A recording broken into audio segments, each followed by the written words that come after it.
Maraqlı bir nümunə qrammatik xəta üzərindən tabelər əlaqəsinin hansı növünün olduğunu müəyyənləşdirməyə çalışacağıq. Burada qeyd edilib ki, bu gecə ürəyim baxdım. Gördüyümüz kimi ürəyim baxdım deyə bir nitq forması yoxdur. Çünki heç bir anlayış formalaşmır, bitmiş fikir yoxdur. Yəni cümlə tam deyil.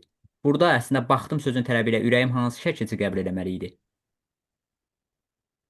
Yönlük hal şəkilçisi, yəni ə şəkilçisini ürəyimə baxdım olmalı Ayət, idi. Fağol, bəli, bəli.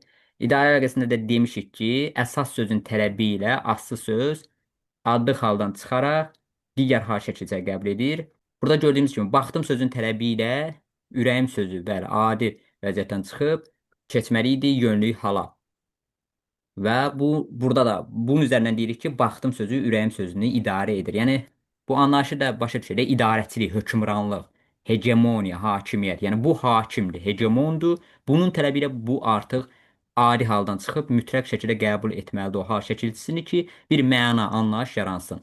Yəni bir disiplin kimi düşün də. Yəni bu baxdım burada hegemondur, hakimdir, güclüdür və disiplini yaratmaq üçün bu hökm edir, qayda qoyur və deyir ki, mənim bu hökmümə tabe olmalısan.